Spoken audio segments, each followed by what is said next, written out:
Innal hamdalillah nahmaduhu wa nasta'inuhu wa nastaghfiruh wa na'udzu billahi min sururi anfusina wa min sayyiati a'malina may yahdihillahu fala mudhillalah wa may yudlil fala hadiyalah.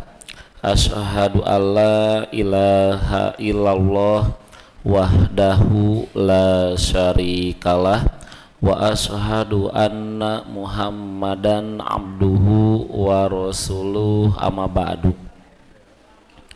Bapak Ibu yang saya hormati, alhamdulillah di malam hari ini kita bisa bertemu kembali, bisa kajian, dan mudah-mudahan berangkatnya Bapak Ibu dari rumah masing-masing ke Masjid Ahsanul Mahmudah ini dicatat oleh Allah sebagai amal soleh, dan mudah-mudahan ini menjadi wasilah agar Allah memudahkan langkah kita menuju ke surganya Allah Subhanahu wa ta'ala.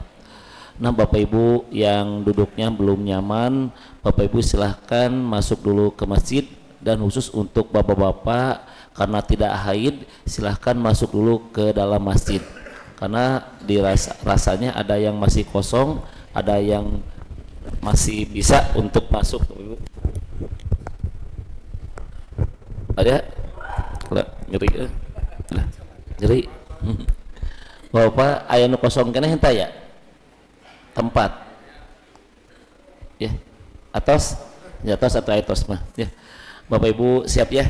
Nah, judul di malam hari ini Bapak Ibu kita akan meneladani amal-amal sahabat yang mungkin bisa kita ikuti dan nanti bisa menjadi alat untuk menggapai ke surga ya. Mudah-mudahan ini yang enteng-enteng Ibu, kayak misalnya Bilal dengan syukrul wudu itu kan nggak mengeluarkan uang, hanya dengan ada kemauan, tidak mengeluarkan uang Pak. Ternyata ketika kita coba hitut wae, iya kan, ya coba kentut wudu lagi, ternyata itu pun bisa memasukkan kita ke dalam surga, menjaga wudu. Siapanya? Nah, sebelum ke para sahabat Bapak Ibu, ternyata Islam mengenal juga yang disebut dengan persahabatan. Tapi nanti persahabatan yang bagaimana yang akan kita cari. Bapak Ibu, persahabatan di dalam Islam itu atau pertemanan dalam Islam itu ada 7. Yang pertama yaitu ta'arufan.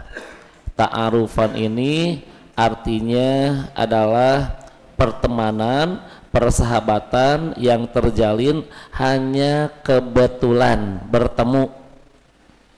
Contoh, Bapak Ibu berteman di bis ketika mau ke Bandung, tiba-tiba ngobrol di bis sampai ke Bandung, minta tukeran nomor handphone, nanya mau kemana, punya anak berapa, nanya-nanya. Atau Bapak Ibu pergi ke dokter.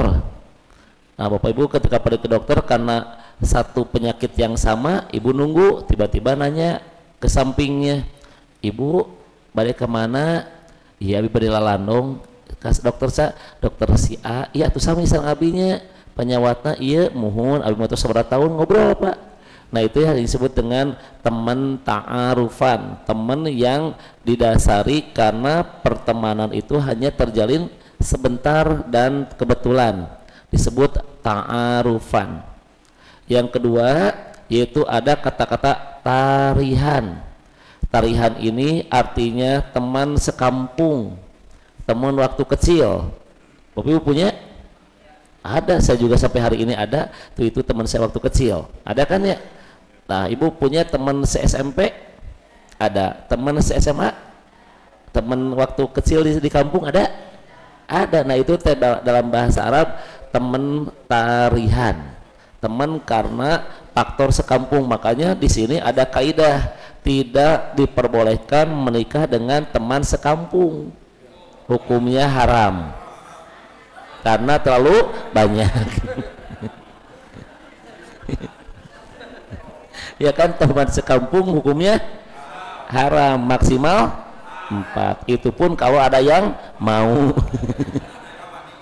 Ya, itu tidak diperbolehkan. Itu teman ayah punya, saya juga punya. Tuh itu teman waktu saya kecil. Itu teman waktu saya SMP. Itu disebutnya tarihan. Kemudian yang ketiga, itu ada yang disebut dengan teman ahamiyatan. Teman yang terjalin karena ada kepentingan tertentu. Ada Pak? Kalau kepentingannya belum dapat, kejar terus. Kalau sudah dikejar dapat, tinggalkan. Nah di sini mah Pak, teman ini mah tidak ada soulmate. Selama ada kepentingannya terus berteman. Namun tatkala kepentingannya sudah tidak ada, lepaskan. Nah betul, teman bisnis karena ada kepentingan pepet terus. Atau biasanya juga malah mau pinjam duit ya teh. Pinjam duit pepet terus, geus beunang. Itu namanya ahamniatan. Jadi teman karena ada faktor kepentingan. Makanya sini rumusnya tidak ada teman abadi, yang adalah kepentingan abadi. Selama kepentingannya sama, saya teman dengan kamu. Namun ketika kepentingannya sudah tidak ada, tidak ada. Ya, jadi selama punya kepentingan berteman. Kalau tidak ada kepentingannya, nah lewat ya.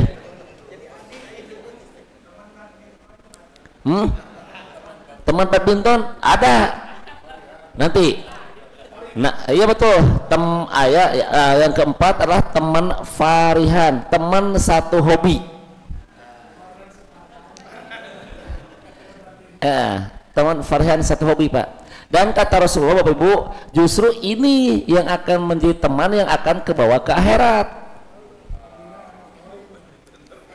Ini yang akan kebawa ke akhirat. Ini Bapak Ibu hati-hati. Justru Bapak Ibu, hobi inilah yang akan Bapak Ibu bawa ke akhirat. Maka kata Rasulullah, nanti Bapak Ibu ruh akan mencari yang satu frekuensi. Bapak Ibu kan sekarang hobinya pengajian. Nanti Bapak Ibu akan bersatu dengan orang-orang pengajian Pak. Nah di dunia aja Bapak Ibu itu sudah seleksi alam, apalagi nanti di akhirat. Kemarin Bapak Ibu saya mengatakan ke Bapak Ibu hati-hati, salah milih teman itu akan menjadi musuh di akhirat. Yang paling fatal, salah memilih teman hidup itu lebih fatal. Hati-hati. Bapak Ibu salah memilih teman biasa aja itu sudah fatal, apalagi salah memilih teman hidup. Ini farihan, teman satu hobi. Bapak Ibu contoh pisan kerapnya. Bapak Ibu kalau Bapak Ibu misalnya menyukai pengajian, kira-kira bakal bersatu nggak dengan teman yang suka gosip? Mual nggak? Itu dari awal aja sudah pisah Pak. Mual apa mual ngahiji? Bapak Ibu punten nih sekerapnya. Bapak Ibu yang ada di sini pengajian aja, yang suka ngobrol Pak, itu nggak mungkin dekat dengan orang yang serius. Itu sudah seleksi alam. Pasti namun teman yang suka ngobrol pengajian, dah barang nanti yang suka ngobrol. Nu tukang sare nyari pasti sare. Itu rumus. Dah Bapak Ibu kieu, ih jeung saya teman ngobrol wae. Ari urang mah sare wae tuh hoream ah. Jadi orang tuh bisa sare di pengajian, bisa teman ngobrol wae. Nu hiji mah tukang sare, nu hiji ngobrol aing terus jeung si eta mah.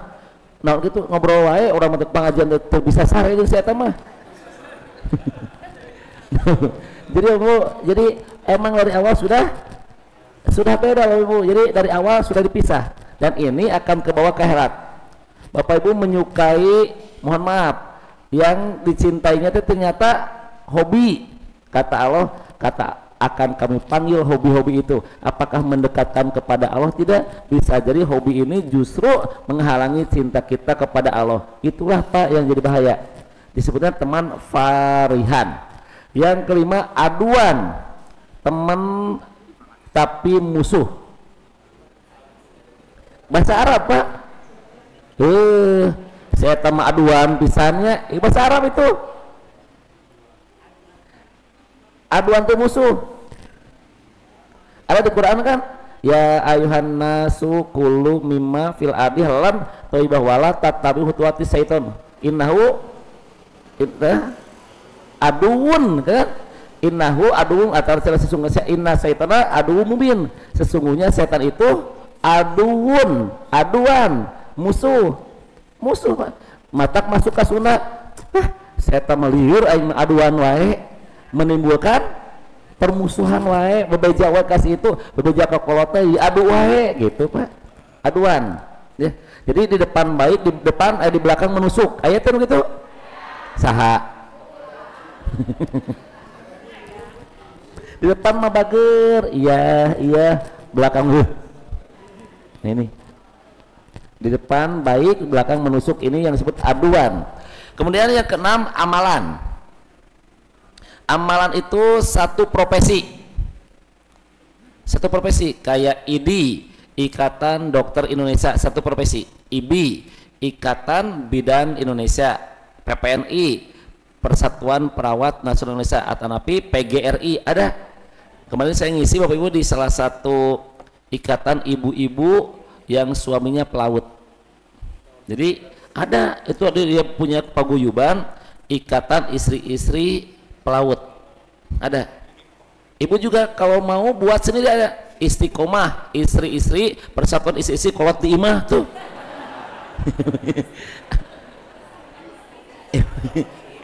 Ya, ada Bu, ada ya, coba Ibu ya. So, Ibu taruh salah teman-temannya, Ibu kerja enggak, Ibu mah asa jenuh di rumah, awalnya grup we. Grup istri, istiqomah, istri kolot di imah. Atau ada orang yang nggak pernah diam di rumah, grupnya sih orang anu teu pernah cicing di imah, jarambah kemana-mana. Ada Pak. Tuh, amalan satu profesi. Bapak Ibu aya kan di kita sekarang Ikatan Pengusaha Muda Islam, iya kan IPMI aya. Ada Bapak Ibu silakan. Itu meskipun Bapak Ibu di dalamnya itu Bapak Ibu tidak nyambung, tapi karena terikat oleh satu profesi, makanya wajar kalau berteman, disebutnya itu amalan. Dan terakhir Bapak Ibu, inilah yang kita harapkan, hubban imanan, pertemanan yang Bapak Ibu terjalin karena faktor iman dan kecintaan yang tulus ikhlas. Dan Bapak Ibu yang nomor 7 ini itu ikatannya lebih kuat daripada ikatan darah. Jadi nomor 7 itu Bapak Ibu ikatannya itu lebih kuat daripada ikatan darah. Nggak percaya Bapak Ibu? Bapak Ibu mah mungkin kalau dipinjam uang sama saudara mau merek, Pak. Tapi kalau dipinjam sama yang satu ikhwan, yang satu genre Pak, ya betul, satu keyakinan, Bapak Ibu juga sama. Karena iya Pak, Bapak Ibu, ternyata satu keimanan itu sangat kuat Bapak Ibu. Suatu saat ke luar negeri, ternyata ayam salatna sami wajeng ibu. Nah salatna sarua kieu, subuhna 4 rakaat misal Bapak Ibu pakai itu macam nama warga abdi ga. Bapak di mana? Abdi mati Tasik, Bapak di Bandung, saminya segenre nya. Itu bakal satu kelompok, padahal batu wawuh. Ternyata Bapak ini juga sama Bapak. Pengajian ini Bapak Ibu merasa nyaman, emang kenal gitu. Bapak Ibu saya nanya, itu senal di luar merasa aman teh? Daku aja digantian. Bapak Ibu aman teh? Aman. Bapak Ibu suka merasa kayak, kumahanya ieu senal sampai ke penyakit. Bapak Ibu baik kan we. Abi mah yakin, pira ku pengajian ek ngagantian senal. Mual kan? Mual Bapak Ibu merasa nyaman. Bapak Ibu juga jalan, masa mual diganggunya. Satu keimanan itu lebih kuat ikatannya daripada ikatan darah. Ansor dan Muhajirin itu beda darah Pak. Ternyata diakurkan ke Rasulullah malah menjadi satu kekuatan hebat. Tuh, paham? Nah Bapak Ibu, yang hubban imanan ini Bapak Ibu, itu nama lainnya adalah sahabat. Karena sahabat ini Bapak Ibu itu diambil dari kata sohabi atau sohaba yang artinya menyertai. Nih, pengertian sahabat. Sahabat itu diambil dari 3 huruf, sohaba. yang artinya menyertai, selalu ada. Nah makanya Ali bin Abi Thalib, Bapak Ibu pernah ditanya, Ali mana sahabat kamu? Ali menjawab, nanti saya akan cek ketika saya jatuh. Ada orang yang datang ke rumahku memberikan support, memberikan semangat, memberikan nasihat, itulah sahabatku. Enggak, orang cek segitu Pak. Bapak Ibu nggak usah Pak, nggak usah menanya sahabat. Kalau Bapak kaya mah banyak Pak, nutu wauge ngaku. Itu mah saudara Abi, itu mah sahabat Abi kenal dah. Itu kalau kaya raya. Nanti bapaknya kalau jatuh. Nah kalau Bapak Ibu jatuh, ada nggak orang yang datang ke Bapak Ibu? Makanya yang disebut sahabat mah menyertai. Menyertai itu berarti bisa dalam kondisi suka, bisa dalam kondisi duka. Bapak Ibu, ketika Bapak Ibu lagi berduka, banyak nggak orang yang datang? Nah itulah yang disebut dengan sahabat. Itu makanya diambil dari kata sahabat yang menunjukkan penyertaan sesuatu dan kedekatannya dengan seseorang yang bersamanya. Nah makanya yang disebut dengan sahabat Rasul adalah orang yang berjumpa dengan Rasul dan dia pun beriman ke Rasul dan dia meninggal dalam kondisi Islam, disebut sahabat. Karena Abu Jahal berjumpa, Abu Lahab berjumpa, namun dia tidak beriman, tidak. Pak Ibu pernah dengar Abu Thalib sahabat Rasul? Tidak pernah dengar, padahal mang bisa. Tapi Ibnu Abbas, Ibnu Umar yang waktu itu masih kecil disebutnya sahabat, karena waktu kecil pun ia telah beriman, kemudian dia suatu saat meninggal pun dalam kondisi muslim. Ada juga yang menyebutkan Bapak Ibu, ada yang disebut sahabat tuh meskipun ia pernah keluar dulu murtad, tapi suatu saat dia masuk lagi Islam, itu kata para ulama disebutnya sahabat tuh ada. Saya ambil rujukannya dari para ulama. Yang disebut sahabat itulah orang yang berjumpa dengan Rasul, beriman kepada Allah dan Rasulnya, meninggal dunia dalam kondisi Islam meskipun dia pernah murtad dulu dan masuk lagi. Itu orangnya tuh, Al-As'ad bin Qais. Nanti saya cerita siapa orang ini teh yang pernah keluar dulu dan dia masuk lagi. Nah itu yang disebut dengan sahabat. Bapak Ibu banyak sahabatnya. Kata Rasulullah, hati-hati, teman akan mempengaruhi tabiat, maka perhatikan dengan siapa kamu berteman. Bapak berteman dengan orang pelit Pak, sok kepercaya Bapak makan bareng aja 5.000-an lah, 5.000 beli apalah itu, tiba-tiba pas 5.000 teh bayar masing-masing. Bapak bakal ngomong ini, ya Allah saya tahu 5.000 ge meni masing-masingnya, meni masing-masingnya, awas yang kemah lamun bareng di dahar mau ditraktir nular Pak, karena emang teman menular. Bapak Ibu juga sama. Makanya ada ungkapan dari Rasulullah, barang siapa yang berteman dengan tukang minyak wangi, kalau nggak jadi tukang minyak wangi pun dia itu minimal akan tercium wanginya karena diminta, mintalah nyobian lah, itu minimal gitu Pak. Tapi kalau Bapak Ibu berteman dengan pandai besi, meskipun Bapak Ibu nggak jadi pandai besi, minimal bau badan ini gara-gara besi itu tercium. Nah kita pun gitu Pak. Bapak gaul jeung ustad yang minimal atau hafalan menambahan. Bapak gaul jeung dumagor nya ulah nyalahkeun Bapak Ibu. Kalau suatu saat udah cetak mah sarwana lambat laun mah kitu Pak, meskipun orang enak kuat keneh. Kuat emang Allah orang macam kuat ustad, dan suatu saat mah kat cium Pak, minimal heureuna mulai heureuy wae. Awalnya orang ini tara heureuy Pak, tara heureuy.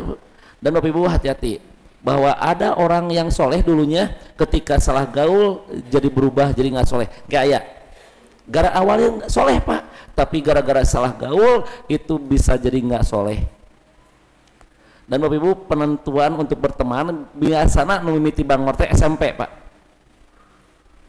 SMP Pak, coba-coba berteman. SMA naik ya, biasanya SMP mah ngerokok, SMA naik levelnya tengah rokok, cina mah usah tarang ngerokok tapi ngeruy karena ganja kan itu Pak.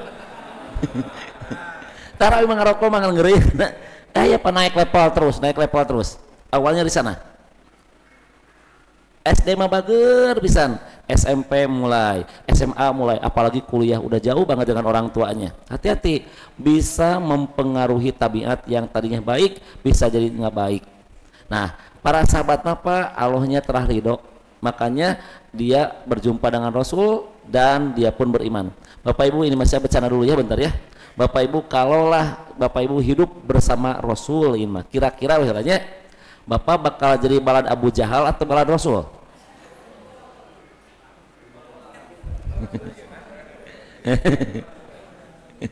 Sigana balad Abu Jahal aja sigana namanya wajah banyak.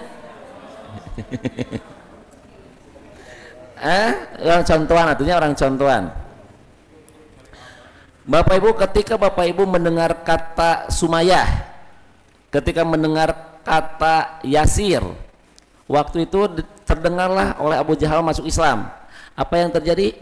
Sumayyah, benar kamu masuk Muslim, menjadi Islam, ikut Muhammad? Iya. Ucapan lata uja, mual. Ucapan lata uja, enggak.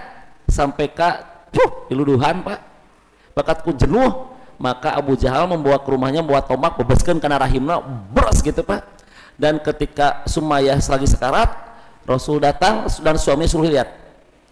Maka Rasul cuma bilang, sobron ala Yasir, sobron ala Yasir, sobron ala Yasir. Yasir yang sabar ya, Yasir yang sabar ya, Yasir yang sabar ya. Sesungguhnya Allah telah menyiapkan surga buat keluarga kamu.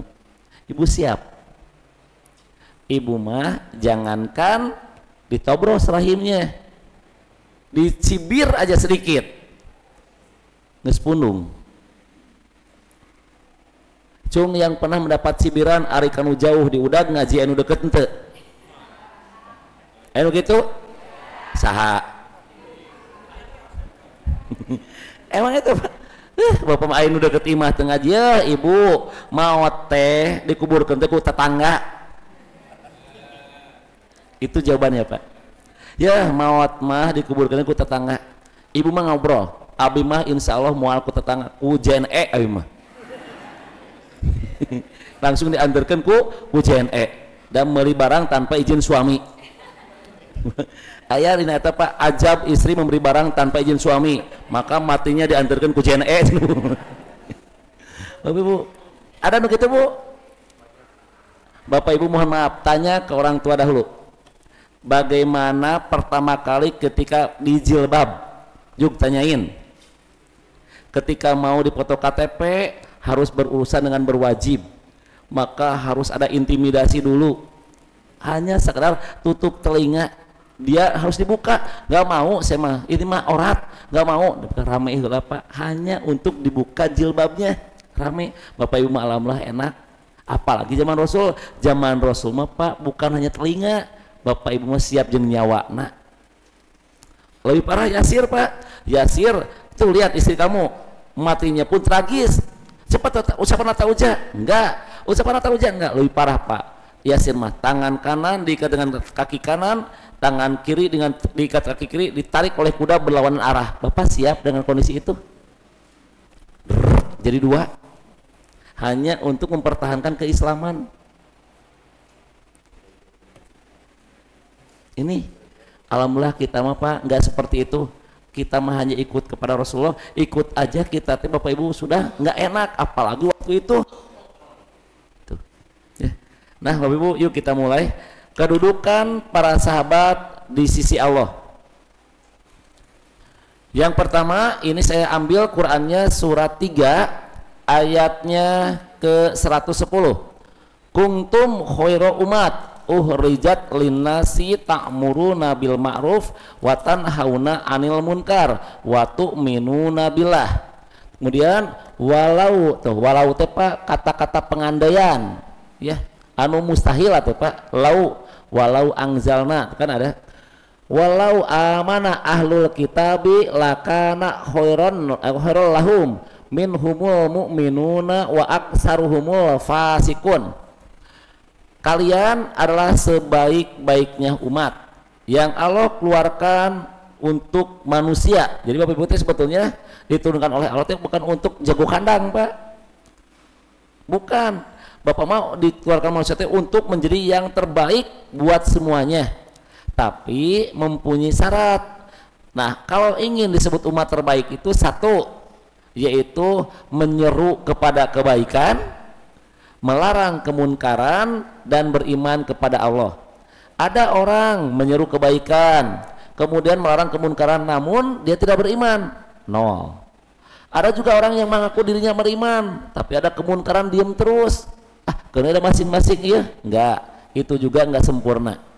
Makanya muncul hadis, apabila ada kemunkaran cegah oleh kamu, yaitu dengan tanganmu, nggak bisa dengan lisanmu, nggak bisa dengan hati. Namun kata Rasulullah, selemah-lemahnya iman adalah yang tuh ada kemunkaran itu hanya berdoa, tapi minimal nage eta aya keneh ngan cek ibu kieu bodo amat batur ieu.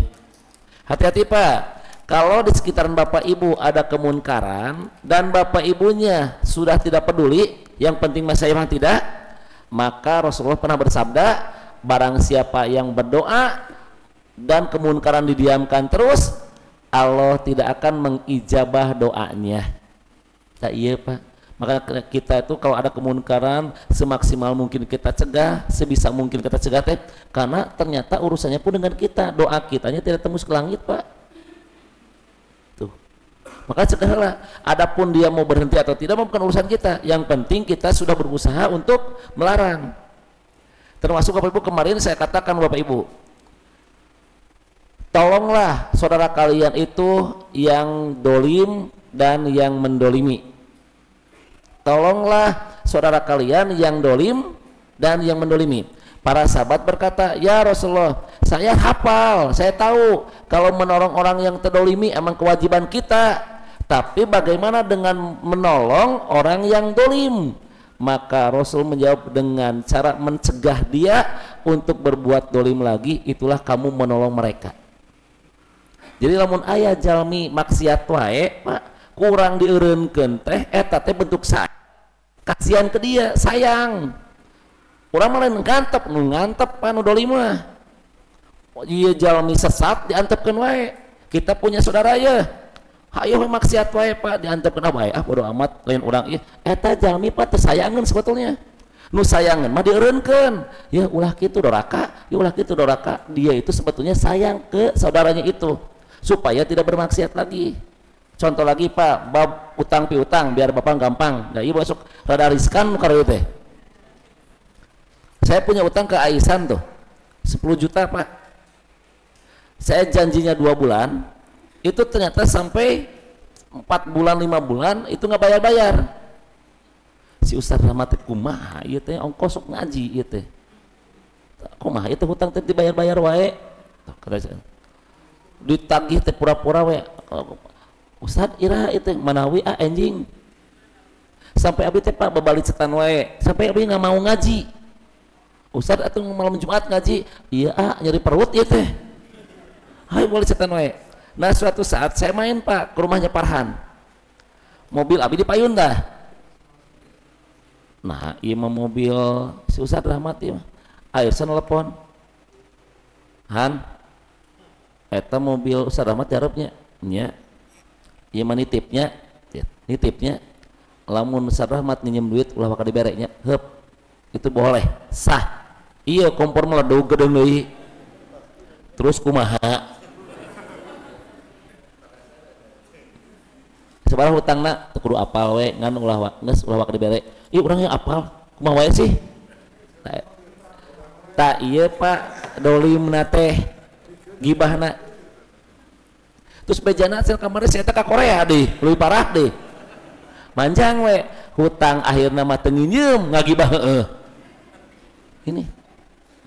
Nah, boleh mencegah, sah. Oh Tuhan, nya atuh urang ge moal lah. Kita kebetulan ieu mah manawi. Jawabannya numawi bukan Ustaz ieu teh. Itu sah. Ustaz numawi ieu teh abi teh nyepeng, padahal mah aparan teh punya. Tapi karena saya tahu kaisan-kaisan beres, Bapak Ibu boleh mencegah supaya saya tidak menimbulkan lagi manjang dolimna ku air saya dicegah han ulah wak dibare. Sebetulnya Pak air sadanya aheun ka abi eta teh tapi abi pasti keheul ka irsan. Ih sia mun kitu-kitu teuing nya aparahan Ustad punten nya saur mah bibliotek mere cenah. Ngan irsan euy bieu nelpon cenah. Tah bener Pak, sebetulnya mah irsan teh nyaeun ka abi. Tapi justru abi jadi keheul ka irsan. Padahal dia irsan teh Pak eta teh pahlawan buat abi. Pahlawan kenapa? Keripuh ditulungan. Nah geus ditulungan jadi ngegel kumaha ieu teh? Malah jadi galak deh. Duit sakitu wae ditagih. Atuh bayar atuh. Ya di urang mah duit sakitu wae ditagih. Bayar atuh. Nah Bapak Ibu, kalau ada orang yang sudah menyepelekan bab utang Pak, saya yakin kanu lain ge menyepelekan. Padahal bab utang piutang teh ngaganjol Pak di akhirat di surga teh disepelekan komo urusan lain mah. Ini. Tah, menolong orang lain teh Pak bisa dengan cara mencegah supaya dia tidak berbuat kemunkaran lagi, dan insya Allah doa Bapak tembus ke langit. Namun aya kemunkaran Bapak Ibu cegah dulu. Ini juga sama Pak. Nah, Bapak Ibu itulah yang disebut dengan umat baik. Bu bisa mencegah kemunkaran dan beriman kepada Allah. Kartos. Hadap nadi Pak. Nah, Bapak Ibu kedudukan sahabat Rasul mata Allah yang kedua tuh. Wasabikul awwalun. Sabik itu Pak artinya lomba, balap, papayun-payun. Maka muncullah musabakoh, balap. Diurang kan ya, musabakoh tilawatil Quran, perlombaan membaca Quran yang baik. Padahal apa kalau mau mah ya sebetulnya bukan tilawah atuh. Harusnya mah musabakoh qiraati ai tilawah mah da puncak. Tilawah mah kan awalnya ikro teh qiraat atuh, ikro, tartil, tadarus, tadabur, tilawah tuh. Tilawah mah baca, merenungi, kemudian mengamalkan. Itu mah jurina ge geus lain jalmi atuh. Jurina ge Allah harus nama. Tapi dah karena kita sudah familiar, dari we musabakoh tilawah, kalau mau mah musabakoh qiraah. Jadi perlombaan pas saya maca. Itu kalau tilawah mah Pak puncak pas saya ngamalkeun. Tapi karena di masyarakat sudah beredar seperti itu, udahlah nggak usah diperdebatkan. Termasuk kayak zakat fitrah, itu teh kalau di hadis mah zakatul fitri. Tapi karena sudah memasyarakat, ya udahlah nggak jadi masalah. Kayak Idul Fitri kembali kepada kesucian, padahal Idul Fitri itu kembali makan. Ya, karena geus lumrah. Selamat Idul Fitri ya, semoga kita kembali kepada kesucian. Padahal Idul Fitri, kalau Idul Fitrah mah betul kembali kepada fitrah, suci bersih. Kalau Fitri mah makan terbuka. Jadi Idul Fitri selamat hari raya makan kembali. Yang kemarin kalian mah tidak boleh makan siang hari, sekarang mah makan lagi gitu. Ya, baiklah tak perlu debatnya. Bisi pi omongan ya. Ujung nama pasca terlebaran ujung nama. Nah, ini penting opornya ya. Nah lanjut Pak tuh. Orang-orang yang terdahulu dan kemudian anjeuna pun pertama-tama masuk Islam disebut dengan as-sabiqul awalun, di antara orang-orang muhajirin dan orang-orang ansor dan orang-orang yang mengikuti mereka dengan baik. Maka Allah pun ridho kepada mereka dan mereka pun ridho kepadanya. Allah menyediakan bagi mereka yaitu surga yang di bawahnya sungai-sungai mengalir dan mereka pun akan tinggal di surga selama-lamanya. Itulah tuh adalah kemenangan yang besar. Nah Bapak Ibu sampai mau saya cerita sebentar Bu, as-sabiqul awalun ya, kita akan cek dulu di hadis aja. Rasulullah pernah bersabda ada 10 orang yang telah dijamin masuk surga. 10 orang. Bapak Ibu nanti cek aja, cek amalnya bisa nggak yang 10 orang ini. Yang sudah disepakati semuanya Pak. Yang pertama Abu Bakar, yang kedua Umar, yang ketiga Utsman, yang keempat Ali, yang kelima Tolhah, yang keenam Zubair bin Awam, yang ketujuh Abdurrahman bin Auf, yang kedelapan Sa'ad bin Abi Waqqas, yang kesembilan Sa'id bin Zaid, yang kesepuluh Abu Ubaidah bin Jarrah. Nah Bapak Ibu, dari 10 ini Bapak Ibu mau ngiblat ke siapa kira-kira yang kita akan jadi rujukan? Bapak Ibu, kalau Bapak Ibu mau ke Abu Bakar, juara etama, diborong semuanya. Bapak Ibu mau kayak Abu Bakar? Abu Bakar itu Pak, kata para sahabat, Allah telah menyimpan rasa kecintaan beramal soleh. Ya Abu Bakar malah ngomongkan tentang amal soleh teh cinta weh hawana teh Pak. Jadi para sahabat sepakat, ini Pak sahabat Pak yang ngomong bukan Rasul. Para sahabat berkata, berkomentar untuk Abu Bakar, Allah telah menyimpan kecintaan kepada Abu Bakar untuk selalu mengerjakan amal soleh. Ya Abu Bakar mah ketika ngomong tentang aya pi surgaeun geus teu nanya. Geus Rasul itu kanggo naon, kanggo ieu naon pahalana teu. Udah jebret Pak Abu Bakar mah. Makanya kata Rasulullah, kalau kalian ingin tahu orang yang kaya raya dunia akhirat tuh salah satunya Abu Bakar. Beunghar Pak Abu Bakar mah. Beunghar dunia, beunghar akhirat.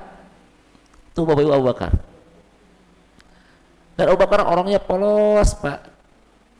Gampang senyum, ramah tamah. Makanya dalam sebuah riwayat, Abu Bakar ketika berjalan terus ada anak-anak, maka anak-anak itu pangariung Abu Bakar, ih ada ayah, iya permen kayak gitu Pak. Kalau namun ayah nama Umar bisa kabesieun gagah.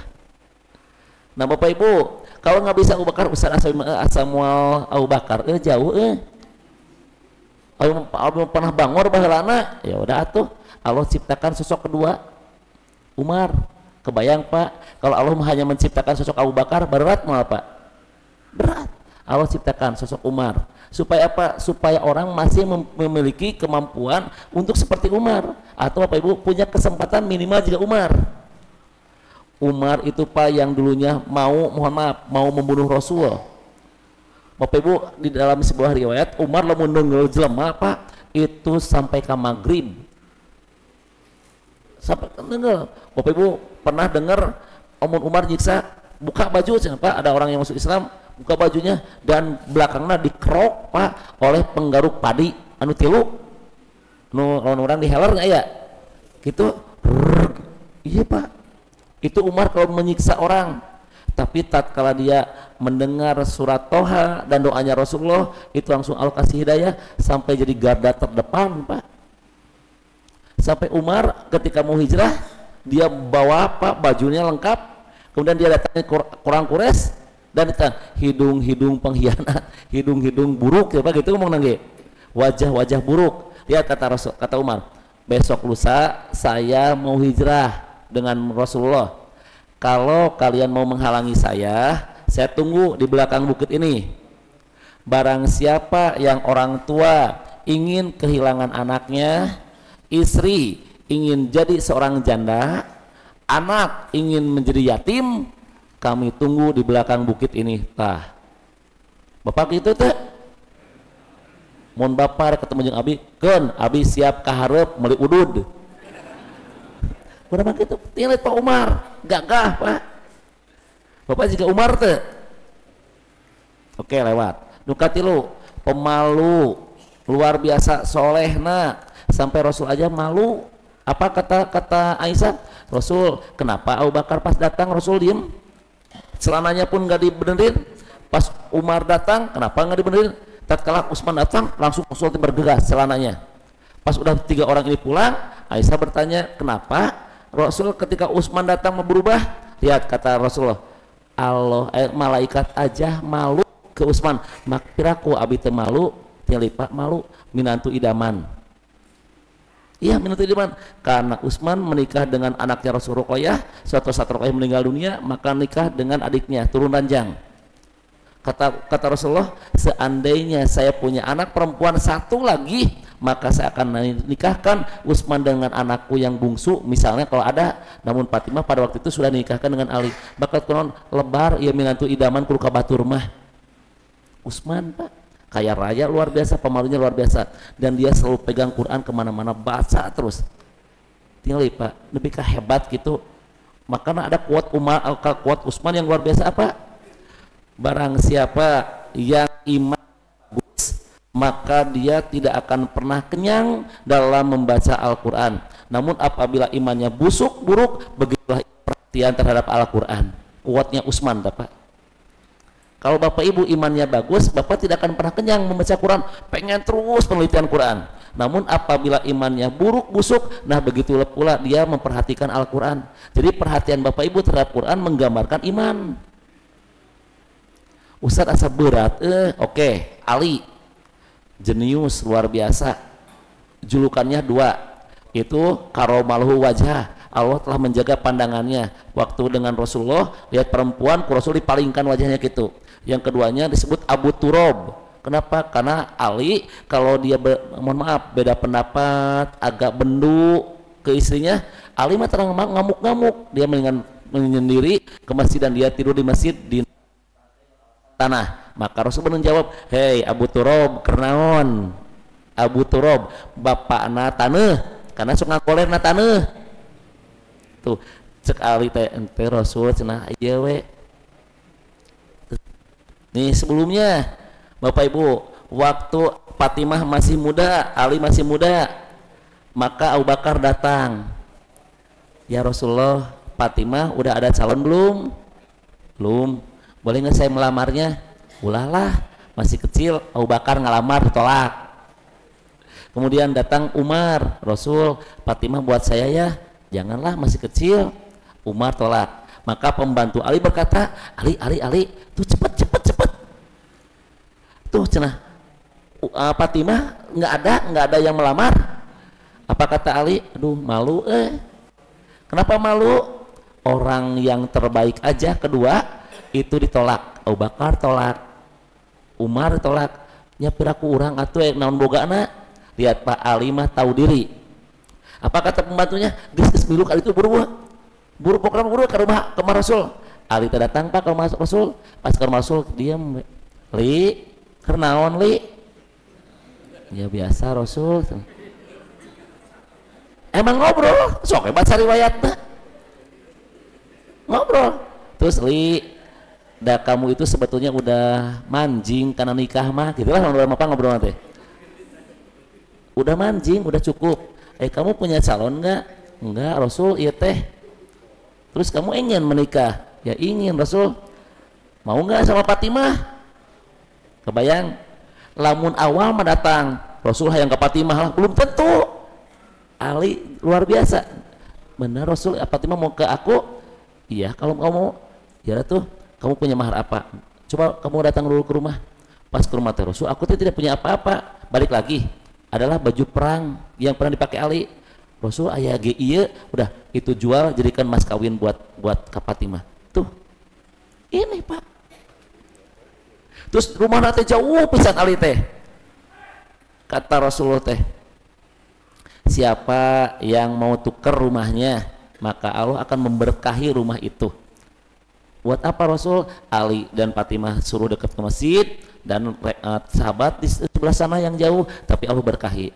Ngacung anau yos Rasul gentosan sareng Ali.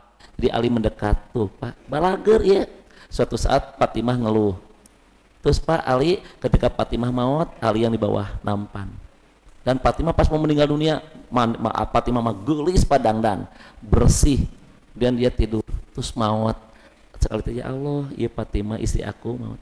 Suatu saat Abu Jahal pernah nawarin, Li mau nggak? Nih saya punya cewek, disuruh poligami. Maka Rasul berkata, kepanggihan ku Rasul kepenak, haram. Anaknya Rasulullah menikah dengan anaknya, dengan musuh Allah. Kalau Ali mau nikah dengan itu, ceraikan dulu anak saya. Tah Pak, tuh Ali jenius luar biasa. Ali Pak mau diajak ngobrol ke Rasul kumaha? Li jangan tidur. Kumaha jawabanana? Rasul nyawa abi can dibere ku Allah. Tuh jawabanana. Awas kalau diamalkan iya ya. Ali nggak jawabnya ku Quran Pak. Ali teh tidur, Rasul mah sholat malam. Li bangun, Li bangun. Pas bangun teh, Ali jangan tidur terus. Apa kata Ali? Allah belum memberikan nyawa kepadaku cenah. Dibalas ku Quran Pak. Quran 3842 tak itu ngobrol jeung lieur teh Pak jeung nu anu pinter teh ngabalikeun wae. Iya cenah ieu dan nyawa mah cenah Rasul milik Allah anu dipasihan. Nabil ieu jangan diamalkan ieu. Oh iya benar pemalunya benar. Nah Bapak Ibu dari 4 ini Bapak Ibu yang mana kira-kira?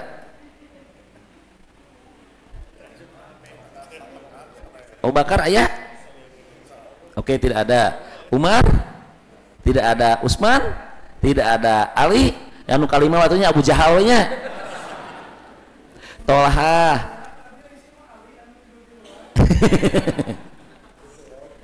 Abu Turab. Nah Bapak Ibu, aina buat ibu-ibunya. Bapak Ibu mau yang mana? Mau Khadijah? Khadijah Ibu bisa teh jeung Khadijah. Pas Rasul ke rumah pegang perut maka Khadijah masak. Siap teh? Suami pulang pegang ieu. Wah, lapar masak. Siap teh?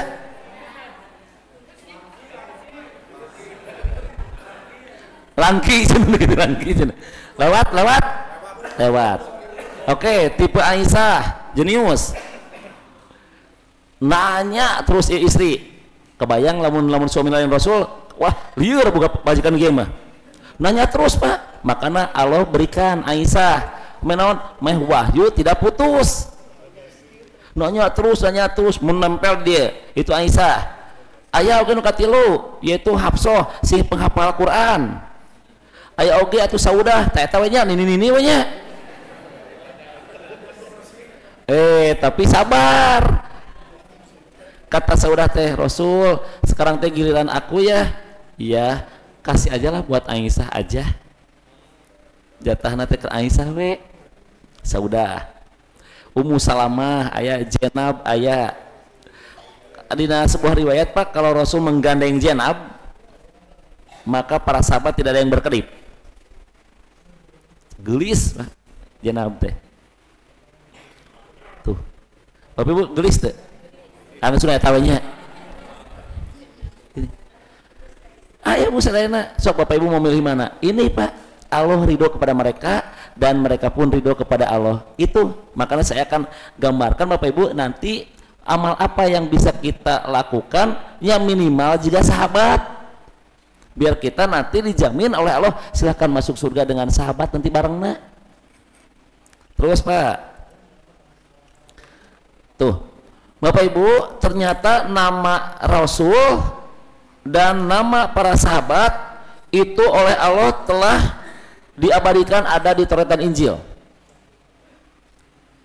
ada Pak nama Muhammad nama Rasul ada di Injil plus sahabat-sahabatnya pun telah digambarkan oleh Allah dalam Taurat dan Injil bagaimana sifat para sahabat satu kata Taurat sahabat Muhammad itu yang nanti yang akan datang dia itu baik banget terhadap kerabatnya baik banget terhadap temannya baik banget terhadap sesama muslim namun dia keras Pak terhadap orang-orang kafir balikeun ke orang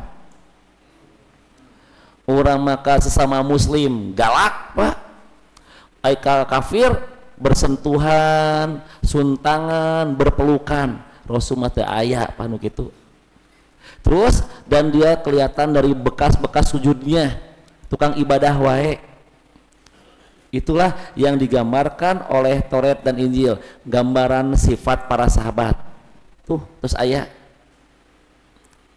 sifatnya itu padahal Pak Rasulullah can aya sahabatnya can aya itu tapi Taurat dan Injil sudah memberitahu nih nanti di akhir zaman bakal kieu turun nabi bakal kieu dan sahabat nanti tipena bakal kieu terus nah Bapak Ibu ini saya akan cerita orangnya Pak asbabun nuzul ini asbabun nuzul Pak saya cerita Quran surat Al-Hasr ayat 8 dan 9 bagi orang fakir yang berhijrah, yang diusir dari kampung halaman dan dari harta benda mereka karena mereka itu mencari karunia dari Allah dan keridhaannya. Tinggalkan semuanya, harta tinggalkan, rumah tinggalkan, hanya sekedar hijrah ikut ke Madinah, ke Yasrib. Nah setelah itu Bapak Ibu tuh, dan mereka menolong Allah dan Rasulnya, maka mereka itulah orang-orang yang benar-benar beriman. Dan orang-orang yang telah menempati kota Madinah sebelumnya, berarti Ansor Bu. Nah sebelum kedatangan mereka orang Muhajirin, mereka Ansor ini mencintai orang yang berhijrah karena kepada mereka. Dan mereka Ansor tiada menaruh kesempatan dalam kesempitan. Henteu Pak sukan cenah. Iya sukan yang aya naon henteu Pak. Tuh. Tiada menaruh keinginan dalam hati mereka terhadap apa-apa yang diberikan kepada mereka Muhajirin. Dan mereka orang-orang Ansor ini tuh, kemudian siapa?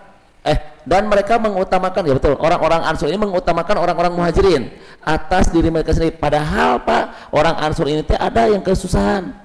Tapi mereka itu menyembunyikan kekhususannya dan tidak menampakkan kefakirannya. Itu barang siapa yang dipelihara oleh Allah dari kefakirannya atau kekikirannya, maka itulah orang-orang yang beruntung. Nah Bapak Ibu, ayat ini itu turun ke Abu Tolhah, suaminya Ummu Sulaim. Asbabun nuzul nate Pak ieu teh. Nah Rasul ketika ceramah Bapak Ibu, itu di ayat ke-9 tuh. Dan mereka orang Ansor tiada menaruh itu ayat 9 itu asbabun nuzulnya turun ke Abu Tolhah. Kata Rasulullah, siapa yang mau menjamu ini tamu, tayu ngacung Pak, karena belum persiapan pada waktu itu. Maka di sana cuma ada yang ngacung satu, yaitu Abu Tolhah. Rasul, anak yang siap menjamu tamu ini. Maka kata Rasul, benar silahkan jamu, bawa pulang. Ketika dibawa pulang Bu, maka Abu Tolhah berkata kepada istrinya, ya istriku, di rumah ada apa? Ada makanan, tapi hanya untuk malam ini, untuk keluarga kita. Hanya mau menata ke keluarga. Berarti ke Ummu Sulaim jeung anakna tadi tuh, entah itu Anas, entah itu anak yang lainnya, cuma buat keluarga Pak. Maka apa kata Abu Tolhah? Maka kamu bawa main anak sampai dia tidur, bawa ulin, nggak apa-apa ya, ini makanan saya kasih ke tamu, meskipun orang teh lapar baik tenanawan. Maka anaknya apa diajak main sampai tidur. Dan kata Abu Tolhah, ya tamu yuk siap kita makan.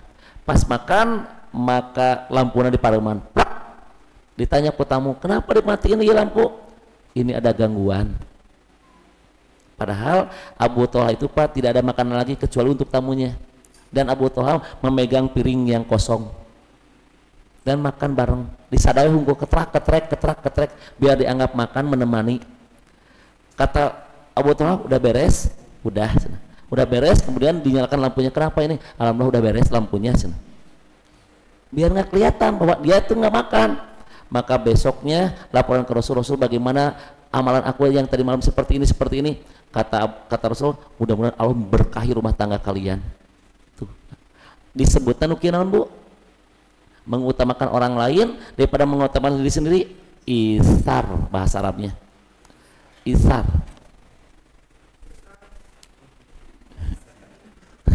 Isar. Ya. Isar. Isar itu mengutamakan kepentingan orang lain di atas kepentingan diri sendiri dalam urusan duniawi, bukan urusan akhirat. Bapak di dia lagi duduk, tiba-tiba luar kosong, ada luar orang mau ke masjid, Bapak mau berjamaah, ya ini tempat aku aja, wes saya mau pengker we, temenang gitu mah. Itu mah kurang ajar apa gitu mah. Itu mah urusan akhirat tidak boleh. Dunia, Bapak Ibu naik bis kota, tiba-tiba ayah ibu-ibu yang hamil, yang gede, terus tiba-tiba berdiri, Bapak lagi duduk, duh kasihannya ibu-ibunya. Ibu dapat tempat duduk enggak? Ini aduh pegel banget. Ini tempat saya aja nggak apa-apa. Sok ibu duduk. Itulah istar. Tah orang Ansor ke Rasul ke orang Muhajirin seperti itu. Yang paling keren Sa'ad bin Robi, ini paling keren lah. Bapak Ibu sampai hari ini saya tuh nggak kepikiran Pak. Abdurrahman bin Auf ketika ke Madinah, maka oleh Rasul dipertemukanlah dengan Sa'ad bin Robi. Nih, kamu mah berteman dengan ini, bersaudara. Apa kata Sa'ad bin Robi?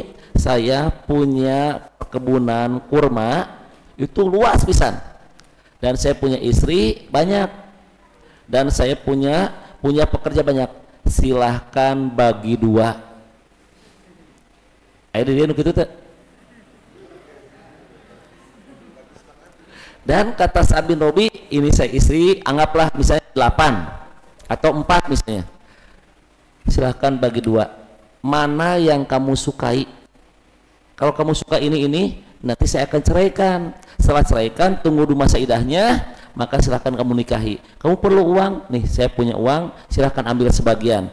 Ini saya punya perkebunan, bagi dua. Dan saya punya pekerja ribuan, bagi dua. Teka pikiran, belum bikaina. Iya teh. Kira-kira namun Bapak Ibu kejadian juga kieu, Bapak harus kumahakeun? Gaskeun ulah. Ibu main gaskeun wae nya. Ternyata Pak itu enggak. Justru Abdurrahman bin Auf berkata, mudah-mudahan Allah memberkahi hartamu dan keluargamu. Cukup saya antarkan aja jalan ke pasar we. Itulah mentalnya kieu tah. Urang kumaha? Urang mah setuju. Itulah Pak mental Abdurrahman bin Auf. Sip, yuk kita istirahat sebentar aja, 5 menit atau 10 menit, silahkan. Sebelum ke sini Pak, nanti ini tuh kedudukan nih sahabat di mata Rasul ya. Kita istirahat dulu bentar aja.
Ibu, kedudukan sahabat di sisi Rasulullah. Tadi mah kedudukan sahabat di sisi Allah. Makanya semua julukan sahabat itu radhiyallahu an.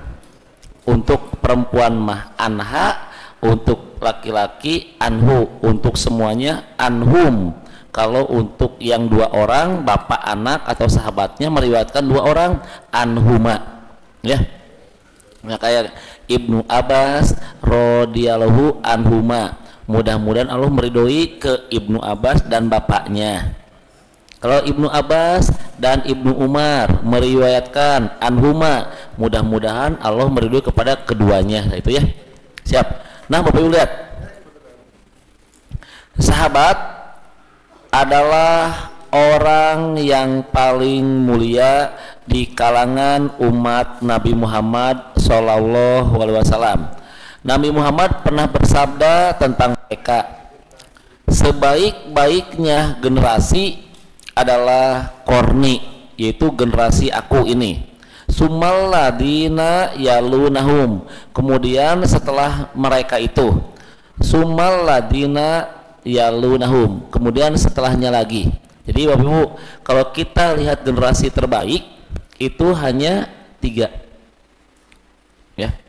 Generasi Rasul dan sahabat itu satu paket, Pak. Yang kedua tabiin, yang ketiga tabi'ut tabiin. Hanya itu generasi terbaik mah, karena itu masih dimungkinkan keasliannya itu masih dekat. Kalau dia mah Pak, walah tos riweuh.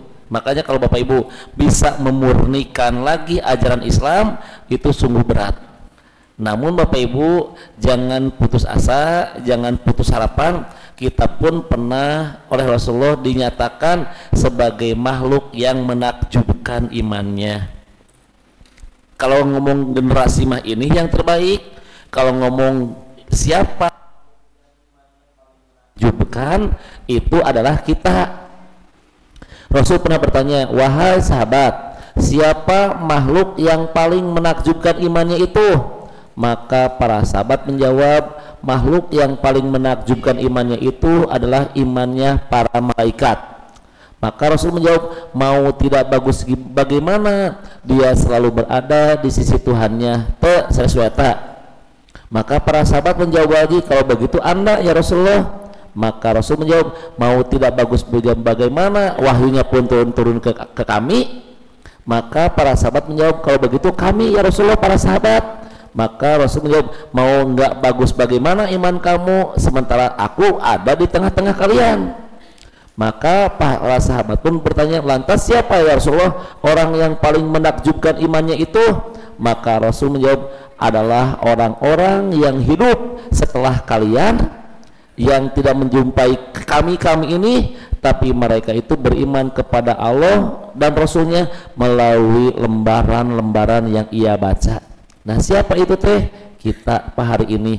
Kita tidak berjumpa dengan Rasul, tidak berjumpa dengan sahabat, tapi Bapak Ibu yakin suatu saat nanti Bapak Ibu akan bertemu dengan Rasul dan bisa berjumpa dengan Allah nanti di akhirat. Dari mana? Dari buku yang dibaca itu, lembaran-lembaran. Itulah yang disebut dengan iman yang paling menakjubkan. Nah, lanjut Pak. Barang siapa yang mencela sahabat-sahabatku, kata Rasulullah, maka siap-siap laknat Allah, malaikat dan manusia seluruhnya. Bapak Ibu, kalau Bapak Ibu mencela sahabat, maka siap-siap laknat Allah, laknat malaikat dan laknat manusia seluruhnya. Kenapa? Karena Allah pun telah ridho kepada mereka, radhiyallahu an. Kita mencela, ya siap-siap perang. Terus, dan janganlah kalian mencela para sahabatku. Lihat Pak, seandainya salah seorang dari kalian menginfakkan harta sebesar gunung Uhud, namun para sahabat mah infak nate sagelas atau sakit sawotol, kita mah sagede gunung Uhud, masih tetap lebih utama para sahabat. Bapak pernah dengar yang Ibnu Mas'ud yang kecil betisnya ketika naik diolok-olok, hah leutik betis teh, leutik betis. Maka Rasul menjawab, janganlah kamu mencela Ibnu Mas'ud, seandainya betisnya ditimbang gede pahala, nah ieu teh berat di akhirat mah. Tuh. Tapi aya nanti sekelompok orang yang mencela sahabat, malah menganggapnya sahabat itu semuanya murtad, kafir. Tatkala Rasulullah meninggal dunia hanya berkisar 8 atau 7 orang yang masih beriman. Kebayang Pak, dari sekian ribu hanya tersisa tinggal 8 orangan yang dianggap tidak kafir. Kebayang tuh ya, tuh ya. Barang siapa yang menentang Rasul Muhammad setelah jelas datang kebenaran baginya dan mengikuti jalan yang bukan jalan orang-orang beriman, kami biarkan mereka itu dalam kesesatan yang telah dilakukannya itu, dan akan kami masukkan dia ke dalam neraka jahanam, dan itu seburuk-buruknya tempat kembali. Tuh Bapak Ibu ya. Jadi barang siapa yang mengingkari Muhammad, mengingkari sahabat, siap-siap tempatkan di neraka jahanam, karena sahabat generasi terbaiknya. Lanjut Pak, Abdullah bin Mas'ud radhiyallahu anhu, ia berkata, nah ini Pak jangan wasiat, siapa saja yang mencari teladan, teladanilah para sahabat Rasulullah SAW, karena mereka orang yang paling baik hatinya di antara umat ini, kemudian paling mendalam ilmu agamanya, umat yang paling sedikit dalam berlebih-lebihan, paling lurus bimbingannya, paling baik keadaannya. Allah telah memilih mereka untuk mendampingi Nabi SAW dan menegakkan agamanya. Kenalilah keutamaan mereka dan ikutilah jalan mereka, karena mereka semua berada di jalan yang lurus. Keren Bapak. Jadi kalau Bapak Ibu mau mengambil teladan, gak usah barat-baratan, udah ini aja cukup, karena inilah yang telah dijamin oleh Allah, yang paling lurus dan gak pernah berlebih-lebihan hidupnya. Nih. Nih. Kata Rasulullah Bapak Ibu, atau kata para sahabat, lihat Pak, kami pernah dinasehati oleh Rasulullah SAW dengan sebuah nasihat yang amat mendalam, yang menyebabkan air mata kami itu bercucuran terus, berhenti. Jadi seolah-olah nasihat orang yang mau berpisah. Berarti Rasul teh bari mahwat Pak. Jadi cara nasihat iman siga jalmi atau kayak orang yang mau berpisah Pak. Sampai kami nangis semuanya dinasihatin Rasul teh. Nah, apa kata Rasulullah? Tuh, lalu seorang sahabat bertanya, ya Rasulullah, seakan-akan ini sebagai nasihat seorang yang akan pergi, maka apa pesanmu ya Rasulullah kepada kami? Maka beliau pun bersabda, aku wasiatkan kepadamu agar bertakwa kepada Allah, mendengar dan patuh kepada pimpinan, meskipun ia seorang budak dari Ethiopia Habasah, karena sesungguhnya orang yang hidup di antara kamu sesudah aku ini akan melihat perselisihan yang begitu banyak dan besar. Maka berpegang teguhlah kamu kepada sunnahku dan sunnah khulafaur rasyidin, dan sunnah kepada pemimpin yang telah oleh Allah diberi petunjuk. Tuh, berpegang teguhlah kamu padanya dan gigitlah dengan geraham-geraham kamu, dan jauhlah hal-hal yang diada-adakan dalam agama, karena setiap yang baru dalam agama itu adalah bid'ah, dan setiap bid'ah itu adalah sesat. Nah Bu, itu bagus banget ini. Ini sami atas Bapak Ibu, saya akan cek di sini bentar ya. Yang barusan Ibnu Mas'ud nih. Inilah Pak komentar dari Ibnu Mas'ud yang tadi. Dari perkataan Ibnu Mas'ud yang tadi di atas Bu, kita dapat mengetahui beberapa keistimewaan para sahabat dibandingkan dengan kaum muslimin lainnya. Satu, para sahabat Nabi itu merupakan generasi terbaik yang langsung dibimbing oleh tangan Rasulullah. Bimbingan lagi langsung Pak. Yang kedua, kedudukan seorang sahabat sesaat bersama Pak, kedudukan sahabat sesaat sajam bersama Rasul. itu lebih utama daripada amal seseorang sepanjang hidupnya. Sahabat mah sajam, Pak. Bapak Ibu seumur hidup tetap utama sahabat. Ya. Yang ketiga, sahabat Nabi merupakan sahabat yang paling bersih hatinya. Sahabat Nabi merupakan generasi yang paling tadi kan udah mendalam ilmunya. Tuh, generasi yang tidak suka mengada-adakan sesuatu urusan agama. Tunduk patuh, teu pernah nanya ke Rasul. Udah samina wa atona. Kemudian sahabat Nabi itu merupakan generasi yang selamat dari bid'ah. Kemudian sahabat Nabi merupakan generasi yang paling baik akhlaknya. Sahabat Nabi merupakan generasi yang dipilih Allah untuk menjadi pendamping Rasulullah. Kemudian para sahabat merupakan orang-orang yang beruntung mendapatkan doa langsung dari Rasul. Cepeng Ibnu Abbas nama sakana, Abu Hurairah cepeng sorbannya, Anas cepeng Pak, kemudian doakan sing berkah rezekina, sing banyak rezekina, anaknya banyak luar biasa. Nah, kemudian saat juga sok pelajari, aku doakan. Terus ayah Pak, para sahabat ditanya gini, sahabat coba minta ke aku satu aja. Minta apa? Enggak Rasul, minta cepet. Udah tuh, saya minta satu ya Rasul. Minta apa? Aku ingin bertetangga denganmu di surga. Dari mintanya Pak, minta bertetangga denganmu di surga. Apa kata Rasul? Minta lagi. Sok minta deh. Enggak. Minta deui, enggak, udah minta itu aja. Apa kata Rasul? Bantu aku dengan memperbanyak sujud. Lihat Pak, minta lagi, aku ingin bertetangga denganmu di surga. Bapak pernah gitu?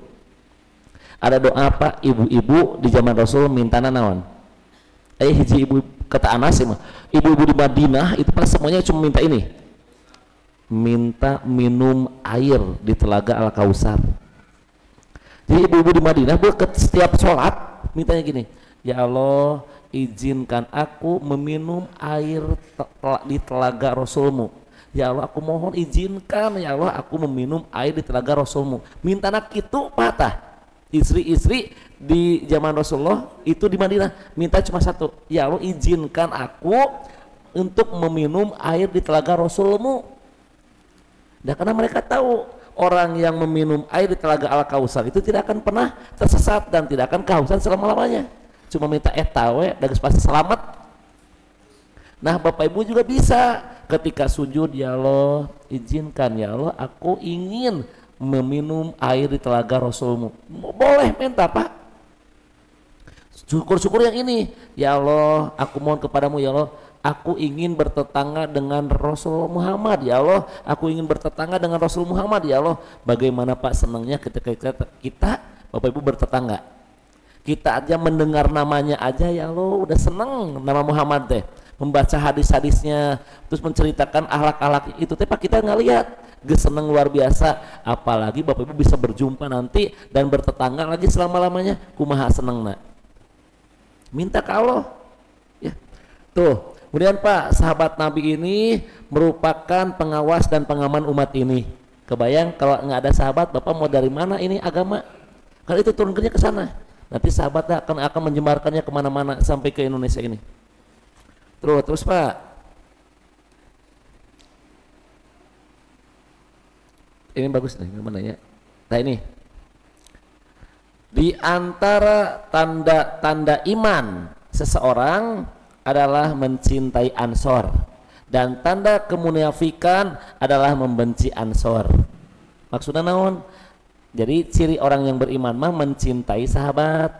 Tanda kemunafikan berarti munafik ini Pak bukan Islam, kafir yang menyembunyikan kekafirannya menunjukkan keislaman. Jadi siga Islam padahal mah kafir. Nah, rumusna kafir menyembunyikan kekafiran menunjukkan keislaman. Ciri khasnya teresepen ka sahabat Rasul. Kecek Bapak Ibu ayat itu diurang anu tidak suka ke sahabat Rasul, itulah ciri orang munafik ya. Kartos Ibu penelitian kirim ke saya datanya, siap Bu? Tuh ya. Tidaklah mencintai para sahabat kecuali orang beriman. Tidaklah pula membenci sahabat kecuali munafik. Siapa yang mencintai para sahabat, maka Allah pun akan mencintai mereka. Dan siapa yang membenci para sahabat, maka Allah pun murka. Jaminan ini mah. Hadis Rasul itu hadisnya diriwayatkan oleh Imam Muslim. Jika para sahabat disebut-sebut selain pujian, tahan kalian teh. Ulah pipilueun. Tapi lamun sahabatnya disebut-sebut dengan ungkapan pujian, kalian ikut muji. Bila aya nu nyela ka sahabat, kalian diam, ulah ikut-ikutan, bahaya bisa dilaknat ku Allah. Ya. Terus. Udah ini tadi. Ini Bapak Ibu. Tuh, lihat ada Bapak Ibu di dunia ini orang-orang yang tidak suka ke sahabat tuh. Ada golongan orang yang memiliki penyakit di dalam hatinya, di mana pekerjaan mereka hanyalah mencaci maki para sahabat. Mereka adalah orang-orang Syiah Rafidah.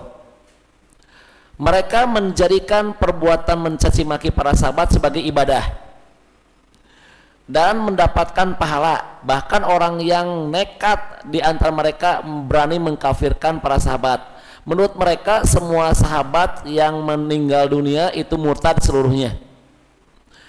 Hanya kecuali itu cina 5 orang aja. Satu anu teu murtad teh Ali bin Abi Thalib, kemudian Al-Miqdad bin Al-Aswad, Abu Zar Al-Ghifari, Ammar bin Yasir, dan Salman Al-Farisi. Jadi semuanya sahabat itu teh mautna murtad.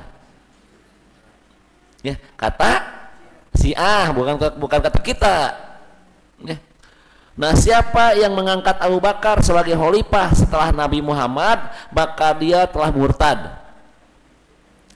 Kata mereka. Tuh, karena Abu Bakar telah mencuri kekhalifahan dari Ali bin Abi Thalib. Demikian perkataan mereka yang penuh dengan kedustaan dan bagaimana mereka menjadikan caci maki kepada sahabat sebagai ibadah yang agung. Oleh karenanya di antara doa mereka yang Bapak Ibu yang ketika mereka ibadah dengan yang dikenal dengan doa sonamai Quraisy. Maksudnya doa untuk 2 berhala Quraisy sebagaimana tertulis di dalam sebagian kitab mereka yang sebutkan bahwa doanya ini. Tuh, ya Allah, laknatlah 2 berhala Quraisy, yaitu Abu Bakar dan Umar, setan mereka, togut mereka, dan kedua putri mereka. Pan kedua putri mereka teh Aisyah Hafsah, Pak. Dan itu teh istri Rasulullah. Mereka mah caci maki, Pak. Bapak Ibu, saya ulang lagi. Tidak ada satupun di dunia ini, Bapak Ibu, entah Yahudi, entah Nasrani, itu teu aya nu mencaci maki sahabat, Pak. Teu aya. Bapak Ibu silakan tanya, ada nggak Abu Bakar kurang ajar cek Yahudi? Nggak ada. Teu aya, Pak. Tapi mereka mah wanian, Pak. Murtad semuanya gitu, ya. Lihat doanya, ya Allah, laknat cenah 2 berhala Quraisy, Abu Bakar dan Umar, dan setan mereka, togut mereka, kemudian kedua putri mereka. Ini Pak, ini terang-terang ada. Nih. Tuh Bapak Ibu. Nya, keung banyak. Bapak Ibu berani mencaci maki. Kita mah justru ingin menjadi teladan buat meneladani mereka, bukan mencaci maki. Ini malah dicaci maki, Pak. Dan ngabohong nage itu berpahala. Bapak kunana ruas kieu, Pak.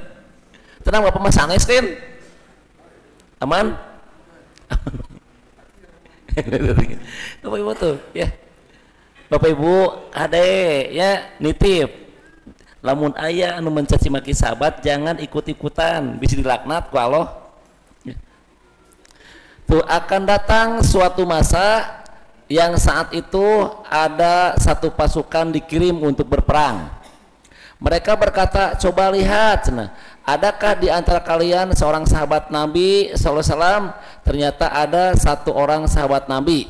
Maka karenanya Allah telah memenangkan mereka. Kemudian dikirim lagi pasukan kedua. Dikatakan kepada mereka, ayat cenah kamu melihat sahabat Nabi, maka karena Allah cenah tuh maka karenanya Allah menangkan mereka. Lalu dikirim lagi, coba lihat ada nggak sahabat Nabi tuh, maka didapatkan satu orang hingga Allah memenangkannya. Terus pak itu, nah terakhirnya kia sudah dikatakan coba lihat apakah ada nggak mereka pernah melihat seseorang melihat sahabat Nabi. Jawabannya ayah. Aina Allah, jadi pak setiap ayah sahabat Nabi mah Allah janji bakal dimenangkan pak, makanya Allah nage ridho, makanya tinggal ayah teh sahabat Nabi, ayah tenang pasti menang, ayah teh kemah pepecahan pak di mana-mana. Tadi iya atas pak tuh, ini nanti akan saya cerita amal-amal Bilal, amal-amal Ja'far bin Abu Thalib. Bukan nah iya pak ya, Ja'far itu kakaknya Ali bin Abi Thalib. Nanti akan cerita saya pak bagaimana akhlaknya. Dia ternyata sebelum masuk Islam dia itu keren sebelum masuk Islam, dan akhlak sebelum masuk Islam dibawa oleh dia ke Islam, dan Rasul mengacungkan jempol pak. Padahal dia tuh pak awalnya amalan kafir, tapi amalan kafir ini baik. Jawabannya kieu pak, Ja'far cenah kunaon kamu mah teu mabok, henteu kieu da dicaram ku Allah, henteu pak. Oke, Ja'far kunaon teu mabok, jelema nu mabok mah jelema gelo cenah. Mau jadi orang gelo. Itu pak disebutnya kenapa kamu teu mabok, dan jelema nu mabok mah jelema gelo cenah, dan aku enggak mau disebut orang gila. Teu kieu da eta mah haram ti Allah, henteu pak. Jadi amal dia di kafir masuk Islam dijalankan terus, tapi nyambung kana Islamna. Kata Allah nanti Ja'far akan diberikan sayap nanti di padang mahsyar, yaitu karena dia mati syahid. Oke, saya cerita semuanya jam 10 pas tuh. Sip. Ima baru kedudukannya, belum amal-amalnya. Nanti saya akan cerita insya Allah amal-amal yang membuat bapak ibu teh abi hayang juga gitu. Sip. Robana la tuji kulubana ba'da id hadaitana wahabana min ladunka rahmah innaka antal wahhab. Robana atina fid dunya hasanah wa fil akhirati hasanah wa qina adzabannar. Assalamualaikum warahmatullahi wabarakatuh. Waalaikumsalam.